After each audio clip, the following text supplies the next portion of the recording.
Today we are going to learn about the single phase fully controlled rectifier with R and L load, and we are using the thyristor for this, and we are taking the load as RL, and we are using a freewheeling diode to have a freewheel the load current back to the so that the load current can circulate through the freewheeling diode.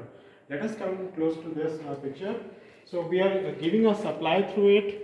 So we are giving a single phase supply to this transformer, and where it is stepped down from 220 to 30 volts. So now the input voltage is less, so output voltage is here 23.1. This much is 23.15. It is oscillating a little bit. So 23.5 volt is the output, and this RMS value of 23.5 is given to the line and neutral of this power modulator. So let me turn on the power modulator then. So power modulator is turned on. So even though 23.5 volt is given here, the MCB is off. So we need to turn on the MCB. So moment I turn on the MCB, this power is over here. The red and black, the power is over here. And these four thyristors, T1, T1 dash, T2 and T2 dash, these four thyristors are connected and given a firing through this single phase converter firing unit. So here we have four firing unit. Let me turn on the firing unit here. So these firing unit give the pulse to these four thyristors. So since the firing is off here, so we will not get any output voltage here, neither we are getting any current.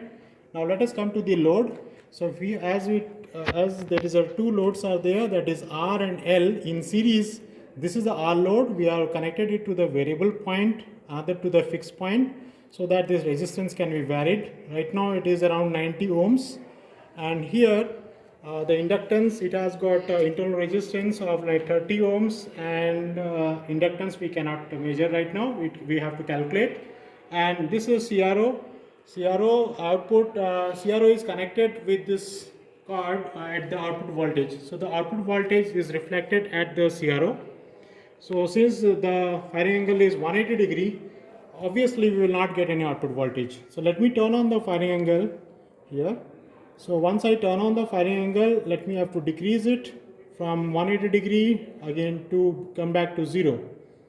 So let us, since we are reversing from 180 degree, it is coming down. Firing angle now it is 180, 120.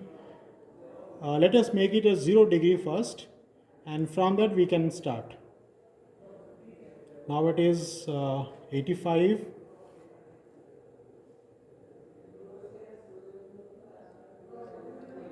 This is now 51, 40,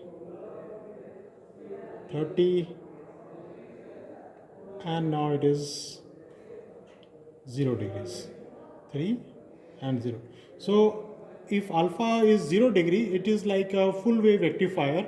So at full wave rectifier, we are getting the output voltage as 18 volts, and the current is 0.25 ampere, and the output is a fully rectified. So if I lock this one, so you can see that it's a fully rectified. So it's like just like a diode, and the thyristor, it will be the same thing at alpha equals to 0 degree. Let us change the value of alpha now from 0 degree to 30 degrees.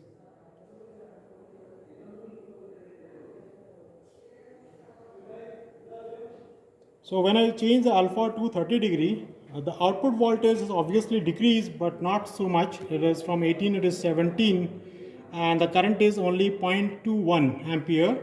But here we have a nice waveform over here.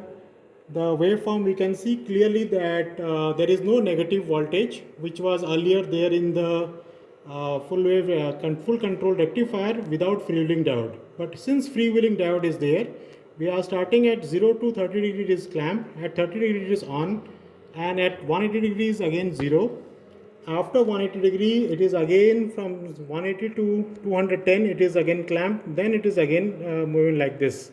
So it is working perfectly fine at alpha equals to 30 degrees. So let us change it to another value, one more values here, to 45 degree. So again I have changed it to 45. Let me more. Let us say 50 degrees so that we get some appreciable change in the output voltage. Yeah, now it is 50 degree.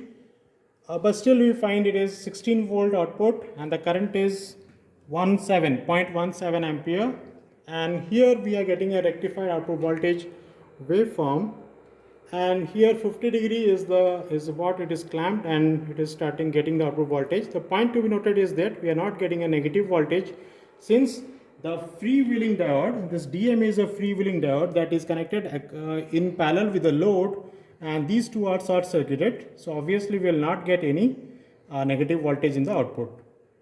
This is all. We can make a study and we can get different value of output voltage, output current, voltage across the resistance we can measure, and we can do our analysis. Thank you very much.